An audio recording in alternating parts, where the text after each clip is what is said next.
अस्सलामुअलैकुम। Welcome to my channel दिलचस्प कहानियाँ। मोर अपडेट्स के लिए हमारे चैनल को सब्सक्राइब करें और नोटिफिकेशन आइकन प्रेस कर दें। तो चलिए कहानी शुरू करते हैं। वो मुझे किसी ऐसी मासूम बच्ची की तरह नजर आई जिसे उसका मनपसंद खिलौना मिल गया हो। मुझे कोई तवक्को मत वाबस्ता कर लेना सोनिया, मैंने उसके बालों में उंगलियां फेरते हुए कहा, क्योंकि तुम्हारे जज्बों के जवाब में मैं तुम्हें कुछ नहीं दे सकूंगा। मैंने तुमसे तलब क्या किया है, बस तुम मुझे अपनी खिदमत करने से मत रोका करो। मैंने बेबसी से एक तवील सांस ली। इन सब बातों से मुझे कोफ्त हुई थी, मगर मैं उसका दिल भी नहीं तोड़ सकता था। ठीक है सोनिया, आइंदा नहीं रोकूंगा। वो मारे खुशी क्यों चलकर बैठ गई। तुम्हारे पैर दबा दूं? उसने कहा। मैंने बड़ी मुश्किल से खुद को इनकार करने से रोका। जरूरत तो नहीं महसूस हो रही, लेकिन अगर तुम्हारा जी चाह रहा है तो दबा दो। वो यूं पैर दबाने बैठ गई जैसे उसकी जिंदगी का मकसद ही ये रहा हो। मुझे उससे पैर दबाना बहुत बुरा लग रहा था, मगर मजबूरी थी। सोनिया। कुछ देर बाद मैंने उसे पुकारा। क्या बात है अली? उसने जवाब तो दिया, मगर उसके हाथ नहीं रुके। नाश्ते का क्या बनेगा सोनिया? क्या यहाँ खाने का कुछ सामान मौजूद है? ओहो, मुझे तो ख्याल ही नहीं रहा था कि सुबह के वक्त नाश्ता किया जाता है। मैं भी दुकान से नाश्ते का सामान लेकर आती हूँ। मैंने उसे रोका नहीं, उसके साथ निचली मंजिल पर आया। उसने अपना पर्स संभाला, टोकरी उठाई और जैसे ही वो दरवाजे से बाहर निकली, मैं दरवाजा बंद करके ऊपरी मंजिल की तरफ झपटा। जब तक वो गेट तक पहुंची, मैं ख्वाबगाह में वापस आ चुका था। मैंने खिड़की का पर्दा जरा सा सिरकाकर बाहर का जायजा लिया। मेरी नजरें सामने वाले बंगले के गेट पर मरकूज थी। सोनिया के बाहर निकलने के 1 मिनट के अंदर अंदर सामने वाले बंगले के गेट से भी एक शख्स बरामद हुआ। वो मुकामी मालूम होता था और अपने उलिये से मुलाजम नहीं नजर आता था। उसके हाथ में एक टोकरी थी और वो भी उसी सिमत में गया था जिधर सोनिया गई थी। पुलिस वाले किसी से कुछ नहीं कह रहे थे। मालूम नहीं अब वहां उनकी मौजूदगी का जवाब क्या था। सोनिया की वापसी में कोई 15 मिनट लगे। मैं सड़क पर नजरें जमाए वहीं खड़ा रहा और मैंने उस शख्स को दोबारा देखा जो सोनिया के पीछे गया था। इसका साफ मतलब यही था कि सामने वाले बंगले से मुस्तकिल हम पर नजर रखी जा रही थी। जैसे ही हमसे कोई बंगले से बाहर निकलता, उसका ताकुब शुरू कर दिया गया था। मैंने तफहीमी अंदाज में सर को जुम्बश दी और नीचे किचन में पहुंच गया। सोनिया बहुत सी चीजें उठा लाई थी। क्या यहाँ मुस्तकिल ज्ञान पजीर होने का इरादा है? मैंने इतनी चीजें देखकर हैरत से कहा, दरअसल मुझे मालूम नहीं था कि तुम नाश्ते में क्या पसंद करते हो, इसलिए मैं बहुत सी चीजें ले आई। मैं हर हाल में गुजारा करने का आदी हूँ, नाश्ता ना मिले तो भी काम चलता है। जब मैं ये चीजें खरीद रही थी तो जानती हूँ मेरे दिल में क्या ख्याल आया। मैंने सोचा मेरी आमदनी तो एक ही किस्म की है, मालूम नहीं तुम ऐसे पैसों से कुछ खाना पसंद करो या ना करो। वो खामोश होकर मुझे देखने लगी, यूं जैसे मेरे जवाब पर उसकी जिंदगी का दारो मदार हो। उसकी बात सुनकर मेरा दिल कट कर रह गया। उसका जरिया आमदनी बुरा था, मगर उसे इस बात का भरपूर एहसास था। दुनिया से लोगों से भरी पड़ी है जिनके जराए आमदनी नाजायज है, मगर कौन अपनी आमदनी के बारे में इतना हसास होता है। लोग रिश्वतें भी लेते हैं, दूसरों का हक भी मार लेते हैं, जुए के अड्डे भी चलाते हैं, मुंशियात का कारोबार करते हैं, मगर किसी को ये एहसास नहीं होता कि उसकी आमदनी नाजायज है। कोठियां और बंगले यूं ही तो नहीं बन जाते, उनके पीछे कम अज कम इस्तेहसाल का अंसर जरूर कारफरमा होता है।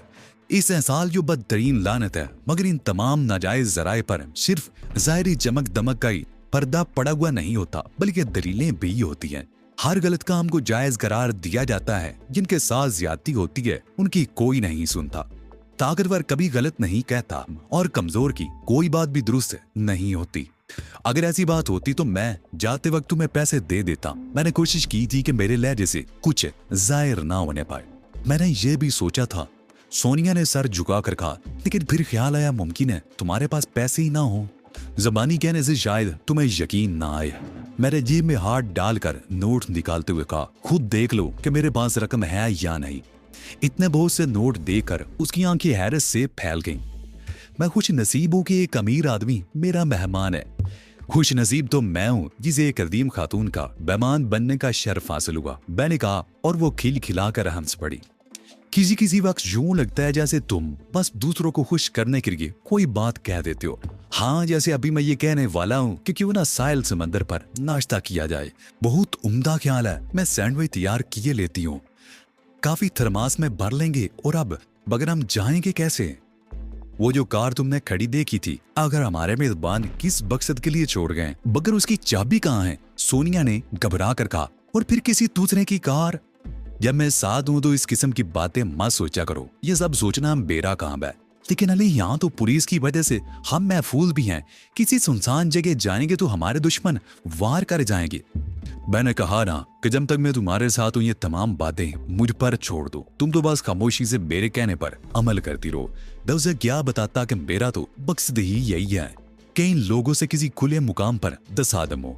मैंने उनसे वादा कर लिया था कि उन्हें रोशनी में लाने के बाद कैवरे गिरदार तक पहुंचाऊंगा।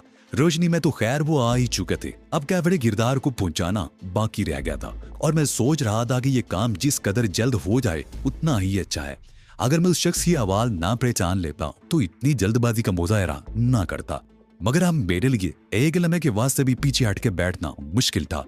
अगर मैंने उसको शिनाख्त ना कर लिया होता तो उन लोगों से निमटने के लिए कोई मौका पाकर या रात की तारीकी का फायदा उठाते हुए सामने वाले बंगले में घुसने की कोशिश जरूर करता। मगर अब मेरे अंदर इतना खतरनाक कदम उठाने की हिम्मत नहीं रह गई थी। खतरा तो खैर कोई जगह में भी होता था, मगर बहुत कम होता। और मैं थोड़ा बहुत खतरा तो मोर ही ले सकता था। तुम नाश्ता करो, मैं जरा सा नहा लूं। मैंने सोनिया से कहा और फिर मैंने कपड़े तलाश करने की मुहिम शुरू कर दी। एक अलमारी में मुझे अपने साइज के कपड़े मिल गए। मैं नहा कर और कपड़े बदल कर बाहर निकला तो सोनिया गायब थी। काफी तलाश करने के बाद वो एक गुसल खाने में दरियाफ्त हुई। तुम यहाँ क्या कर रही हो सोनिया? मैंने दरवाजा पीट कर कहा। मैं सारे घर में तुम्हें तलाश करता फिर रहा हूँ। सोनिया ने बाथरूम का दरवाजा खोल दिया। उसने भी नहाकर कपड़े तब्दील कर लिए थे। मैं ना नहाती क्या? मेरा भी तो उलिया तबाह हो रहा था। तबाह तो खैर नहीं हो रहा था, लेकिन खैर अब तो तुम्हें जो करना था कर चुकी। मगर तुमने कमाल कर दिया, सारे काम इतनी जल्दी कर लिए। चंद मिनट का तो काम था। उसने अपने बाल झटकते हुए कहा, बस अब चंद मिनट में ड्रायर से बाल खुश्क कर लूंगी। 10 मिनट बाद हम गाड़ी में बैठे साहिल समंदर की तरफ जा रहे थे। सोनिया मेरे बराबर बैठी थी और मैं गाड़ी चला रहा था। वो बेहद खुश थी। उसे क्या मालूम था कि एक कार हमारा ताकुब कर रही है। सड़कों पर ट्रैफिक ज्यादा नहीं था, मगर मैं धीमी रफ्तार से कार ड्राइव कर रहा था। सोनिया बहुत खुश थी और मैं चाहता था कि कोई हंगामा शुरू होने से कबर वो ज्यादा से ज्यादा लुत्फ अंदोज हो ले। मेरा ख्याल था कि इस वक्त साहिल समंदर पर मुकम्मल वीरानी छाई हुई होगी, मगर ऐसा नहीं था। साहिल के साथ बने हुए बाग हट आबाद भी नजर आ रहे थे। क्या ख्याल है सोनिया, समंदर पर चले या किसी हट को वक्ती मस्कन बना ले? इस वक्त रेत में नहाने का मूड नहीं। किसी खाली हट के अकबी बरामदे में बैठ जा बेर। मैंने इस बात में सारी लाया और एक खाली मगर खूबसूरत हट के सामने गाड़ी रोक दी। कहीं करीबी से हट का चौकीदार आ गया। उसने कुछ कहा तो नहीं, मगर मैं समझ गया कि वही इस हट का चौकीदार है। उसने बहुत थोड़े से पैसों की इवज हट खोलना मंजूर कर लिया। पैसे बर्बाद करने की क्या जरूरत थी?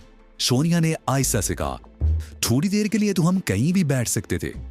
जिन पैसों के इवज कुछ यादगार लम्हात मयसर आ रहे हो, वो पैसे कभी बर्बाद नहीं होते। अगर यही बात थी तो तुम्हें मुझसे कहना चाहिए था। अगर मैं तुम्हारी मेजबान हूँ, लेकिन मेरा जी चाहा कि तुम्हारी खुशियों में मेरा भी तो थोड़ा बहुत हिस्सा हो। वो खुशी से खिल उठी। मैं कई बार यहाँ आ चुकी हूँ, मगर यूं महसूस हो रहा है जैसे आज मैं पहली बार यहाँ आई हूँ। देखो हर चीज कितनी निखरी निखरी लग रही है। किसी भी खौफनाक वक्त से गुजरने के बाद ऐसा ही महसूस होता है। ऐसी बातें करके मजा करा मत करो, वो बुरा मान कर बोली। आज से पहले मैं मसनूई दुनिया में रह रही थी, लेकिन ये तुम्हारा पुरखुलूस जज्बा है जिसकी वजह से हर चीज नई नई मालूम हो रही है। मैं हंस पड़ा। मुझे नहीं मालूम, मैंने कहा। मुझे तो तुम इतनी निखरी निखरी लग रही हो कि किसी और तरफ तवज्जो देने की फुर्सत भी नहीं मिल रही। वो एकदम उदास होगी। तुम तो ऐसी बातें मत करो अली। उसने सर झुकाकर कहा। क्यों? क्या मैंने कोई गलत बात कह दी? मैंने घबरा कर पूछा। मालूम नहीं तुम कब जुदा हो जाओ। अगर तुम मुझे ऐसी बातें करोगे तो तुमसे बिछड़ने के बाद मेरा जीना महाल हो जाएगा। बस मुझे अपने तौर पर खुश हो लेने दो। मेरे ऊन सख्ती से बेंच गए। मेरे देर के पर्दे पर यके बाद दीगरे उन तमाम लड़कियों की तस्वीरें उभरी जो पेशावर नहीं थी, मगर उन्होंने अपने आप को थाली में सजाकर मेरे सामने पेश किया था। इस लड़की ने जो पेशावर थी, ऐसी तमाम लड़कियों को मात दे दी थी। वो गालगर होते हुए भी मासूम थी। कमल का मुझ में इतनी हिम्मत नहीं थी कि मैं उसे किसी किस्म का इल्जाम दे सकूं, उसके किरदार पर शुबा कर सकूं। हमने फोल्डिंग चेयर अकबी बरामदे में निकाल ली थी और ये सारी गुफ्तगू वहीं हुई थी। बातें करने के साथ साथ हम सैंडविच भी खाते जा रहे थे। हमने खूब डटकर नाश्ता किया और काफी पी। उसके बाद सोनिया ने अपनी फोल्डिंग चेयर मेरी कुर्सी के बिल्कुल बराबर बिछाई और मेरे शाने पर सर रख के आंखें बंद कर ली। मेरी निगाहें सामने समंदर पर जमी हुई थी। अभी तक ताकुब कुंदगान में से कोई भी नजर नहीं आया था। जैसे ही मैंने उनके बारे में सोचा, वो मुझे नजर आ गए। वो दो अफराद थे। एक को मैंने पहचान लिया, ये वही था जिसने सोनिया का ताकुब किया था। दोनों अफराद में बड़े गौर से देखते हुए गुजरे। वो मुकामी ही नजर आते थे, मगर ये जरूरी नहीं था। उनका ताल्लुक किसी और मुल्क से भी हो सकता था। उनके मेरी तरफ देखने का अंदाज ऐसा था जैसे वो मेरी सूरत ज़हन नशीन कर लेना चाहते हो। मैंने उनकी तरफ खसूसी तवज्जो नहीं दी थी, मगर मैं पूरी तरह होशियार था। मैंने कार में 4 अफराद को देखा था, मगर इस वक्त सिर्फ 2 अफराद सामने से गुजरे थे। बाकी 2 निगरानी करने के लिए किसी और सिमत में रहे होंगे।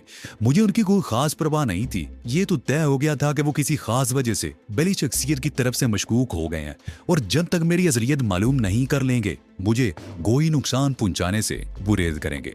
आर्थर की ख्वाबगाह के दरवाजे पर नजर आने वाले पुरस्कार निशान का मुअम्मा किसी हद तक हल हो चुका था। उसे हल करने में 2 अवामिल नुमाया थे। एक वो जुमला जो फोन पर मुझसे कहा गया था कि अगर तुम आई को 1 और ओ को 0 कहने लगो तो हम तुम्हारा क्या बिगाड़ देंगे, और दूसरी वो टेलीफोन कॉल थी जो मैंने की थी। उस शख्स की असल आवाज ने बहुत सी गिरें खोल दी थी। मैं सोनिया के साथ दोपहर तक साहिल समंदर पर रहा। उसके बाद हम वापस आ गए। उन लोगों ने सिर्फ हमारा ताकुब करने पर इक्तफा किया था। मालूम नहीं उनके जेंदों में क्या था। हम वापस पहुंचे तो पता चला कि पुलिस मायूस होकर वापस जा चुकी है। चूंकि हम दोनों ने डट कर नाश्ता किया था, इसलिए खाने की गुंजाइश नहीं बची थी। नींद भी हमलावर हो रही थी, इसलिए हमने सोने का फैसला कर लिया। मगर सोने से कबल ही फिर फोन आ गया। मैंने रिसीवर उठाया। दूसरी तरफ वही शख्स था। नाश्ता तो घर पर भी किया जा सकता था, उसके लिए साहिल समंदर पर जाने की क्या जरूरत थी। दूसरी तरफ से कहा गया, तुम्हारे लिए मेरा मशवरा यही है कि अपनी खाल में रहने की कोशिश करो। मैंने बुरा सा मुंह बनाकर कहा और फोन बंद कर दिया। सोनिया सोने के लिए बिस्तर पर लेट चुकी थी। मैंने कमरे से जाना चाहा तो उसने आवाज देकर रोक लिया। कहाँ जा रहे हो? उसने पूछा। इस बेडरूम में तो तुम सोओगी, मैं दूसरे बेडरूम में चला जाता हूँ। कुछ अंधे के दुश्मनों के खतरे के पेश नजर क्या मैं तन्हा सो सकूंगी? उसने आंखें निकाली। मैं मिट्टी का बना हुआ इंसान हूँ सोनिया, और मेरे सीने में भी दिल धड़कता है। वही दिल जिसमें जज्बात परवरिश पाते हैं। मैं तुम्हारे साथ नहीं सो सकूंगा। बेकार माते मत करो। चालात अगर पाकीज़ा हूं तो कोई चीज गुमराह नहीं कर सकती। शैतान लोगों को ऐसी बातों के जरिए गुमराह किया करता है। मैंने कहा, मैं कह रही हूँ फजूल बातें मत करो। उसने मुझे खींचकर बेड पर गिराया, फिर मेरे पैर से जूते मोजे उतारे और फिर मेरे बराबर आकर लेट गई। आज रात हम रॉयल क्लब में खाना खाएंगे। सोनिया ने मेरे कान में सरगोशी की। वहां तुम्हारे जानने वाले बहुत होंगे, फिर मेरी वजह से तुम्हारा नुकसान भी हो सकता है। तुम साथ होगे तो फिर किसी और की क्या हकीकत है? मेरा कोई नुकसान नहीं होगा। उसके बाद मुझे नींद आ गई। आंख खुली तो मगरिब होने वाली थी। सोनिया मुझसे पहले ही बेदार हो चुकी थी। मुझे उठते देखकर खुद भी उठ गई। तुम चाहो तो नहाकर नीचे आ जाओ, मैं इतनी देर में चाय बना लेती हूँ। रात 9 बजे के बाद सोनिया के साथ रॉयल क्लब जाने के लिए निकला। इस बार हमारे ताकुब में 2 कारें थी और दोनों उसी बंगले से बरामद हुई थी। सड़कों पर अंधेरा होने के बायस उन्हें ये खौफ होगा कि कहीं मैं फरार ना हो जाऊं, इसलिए एक कार आगे चल रही थी और दूसरी कार पीछे थी। दोनों कारें ज्यादा फासले पर नहीं थी। शायद अब वो लोग भी मेरे ताकुब को खुफिया नहीं रखना चाहते थे। शायद वो आज रात ही ड्राब सीन कर देना चाहते थे। मेरे ऊंधू पर एक पुरस्कार मुस्कुराहट फैल गई। देखना ये था कि ड्राब सीन किसके हक में होता है। रॉयल क्लब की इमारत कदीमो जरीद का हुसीन इंतदाश साबित हुई। कार पार्किंग के लिए बसी हुआ रीद अहाता था, जहां अंधेरे के बावजूद फर्श पर पड़ी हुई सफेद लकीरें नजर आ रही थी। क्लब की इमारत की बैरूनी दीवारें सुर्ख पत्थर की थी और उसे स्पेन के मशहूर तारीखी महल अल हमरा की तर्ज पर तामीर किया गया था।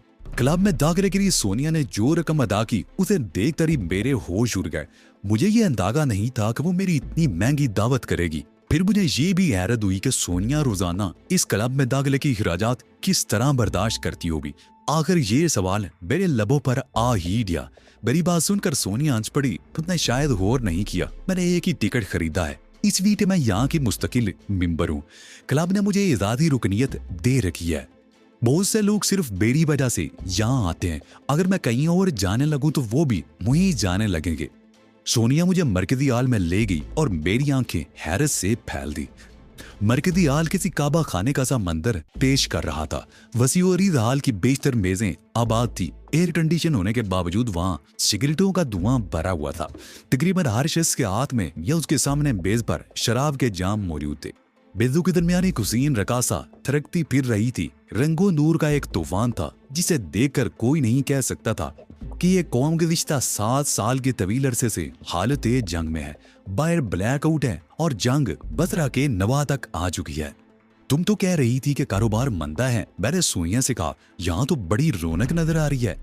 ये सब तो जबरदस्ती की बातें हैं, असल रौनकें तो कब की दम तोड़ चुकी हैं। सोनिया ने किसी मुनाज़िम बेद की तलाश में निगाह दौड़ाते हुए कहा, मैं माजरत चाहता हूँ सोनिया, यहाँ नहीं बैठ सकूंगा। इन खराफात से मुझे कोई दिलचस्पी नहीं है। कोई बात नहीं, हम डाइनिंग हॉल में चलते हैं, सोनिया ने कहा और हम डाइनिंग हॉल की तरफ चले गए। रॉयल क्लब का डाइनिंग हॉल भी बहुत शानदार था, मगर ये देखकर मुझे सख्त अफसोस हुआ कि वहां भी कुछ मेजों पर शराब के जाम मौजूद थे और लोग चुस्कियां ले रहे थे। मेरी समझ में नहीं आया कि जिस कौम की अयाशी सिलता को पहुंची हुई हो, वो कोई बड़ी जंग किस तरह लड़ सकती है। मैंने दरवाजे के नजदीक ही एक मेज मुंतखब की और सोनिया के साथ उस पर जा बैठा। कई लोगों ने हाथ उठाकर सोनिया को अपनी तौर मुतवज्जो करने की कोशिश की, मगर उसने उन्हें यूं नजरअंदाज कर दिया जैसे उन्हें देखा ही ना हो। आज तुम उन लोगों को नजरअंदाज कर रही हो, लेकिन बाद में ये चीज तुम्हारे लिए नुकसानदेह साबित होगी। ये मेरे सोचने की बातें हैं। सोनिया ने मेरी नकल उतारी, जब तक तुम मेरे साथ हुए बातों को मुझ पर छोड़ दो। अच्छा, मैंने जारी लाकर कहा और हंस पड़ा। मेरी ज्यादातर तवज्जो इस बात पर थी कि अपने दुश्मनों को पहचान लो। अभी तक तो कोई नजर नहीं आया था। ये बात यकीन से नहीं कही जा सकती थी कि वो लोग अंदर आने की जहमत गवारा करेंगे या नहीं। क्लब में दाखिले का टिकट बहुत महंगा था, इसलिए मेरा ख्याल यही था कि वो बाहर ही रुककर हमारा इंतजार करेंगे। वेटर ने मेन्यू हमारे सामने ला कर रखी और मैं मेन्यू का जायजा लेने लगा। मेरी तवक्को के मुताबिक खाने बहुत महंगे थे। तुम चाहो तो अपनी पसंद से भी कोई चीज मंगा सकती हो, सोनिया ने कहा, लेकिन असल ऑर्डर मैं दूंगी। इस तरह तुम मुझे जहमत से बचा लोगी। मैंने मुस्कुराकर कहा, मैं अब चीज भी अपनी मर्जी से नहीं मंगाऊंगा। सोनिया ने लंबा चौड़ा ऑर्डर नोट कराया। ये तुमने क्या किया सोनिया? वेटर के जाने के बाद मैंने कहा, वापसी में तुम्हारे पर्स में कुछ बचेगा भी या नहीं? मैं कभी फजूल खर्ची नहीं करती अली, सोनिया बोली। बस आज जी चाह रहा है और पैसों की फिक्र मत करो। मैं 2-4 रोज मजीद ऐसी अयाशियां कर सकती हूँ।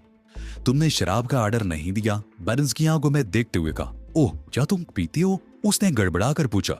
नहीं, मुझे शराब से नफरत है। मेरी बात सुनकर सोनिया ने सुकून की सांस ली। मेरा भी यही ख्याल था, इसलिए मैंने तुमसे नहीं पूछा। मैं खुद उसे पसंद नहीं करती, मगर अपने करम फरमाओं की इसरार पर पीनी पड़ती है। उसने नजरें झुका ली। इस डाइनिंग हॉल के दरवाजे से एक शख्स अंदर दाखिल हुआ। उसने दरवाजे पर रुककर पूरे हाल पर एक दायराना नजर डाली। मुझे देखकर उसके चेहरे पर इत्मीनान की झलकियां दिखाई दी थी। मैंने उसे पहले कभी नहीं देखा था, लेकिन उसकी इस हरकत से यह अंदाजा करना मुश्किल नहीं था कि उसका ताल्लुक दुश्मन ग्रुप से है। वो शख्स यूं वापस चला गया जैसे किसी की तलाश में आया था और वो नजर नहीं आया। क्या सलोमी भी यहाँ मौजूद होगी? दफादार मैंने सोनिया से पूछा। मरकजी हाल में वो मुझे नजर आई थी, सोनिया ने जवाब दिया। मगर तुम ये बात क्यों पूछ रहे हो? मैंने सोचा जब यहाँ आ ही गया हूँ तो लगे हाथों से भी देखता चलो। नहीं, तुम्हें इस झमेले में पड़ने की कोई जरूरत नहीं। मैंने अपना इरादा तब्दील कर लिया है।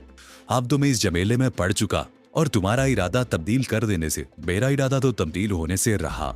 मुझसे गलती हुई थी कि मैंने तुमसे उसका जिक्र कर दिया था। क्या तुम मेरी गलती को दरगुजर नहीं कर सकते? तुम चाहती क्या हो? मैंने सोनिया से पूछा, मगर उसने उस शख्स को देख लिया था जो चैनल में कबल मुझे देख कर गया था। अब उसके साथ एक और शख्स भी था। उन दोनों ने हमारे दाईं जाने वाली मेज संभाल ली थी। मैं महसूस कर रही हूँ कि तुम उससे उलझने के मूड में हो और मैं चाहती हूँ कि तुम उसका ख्याल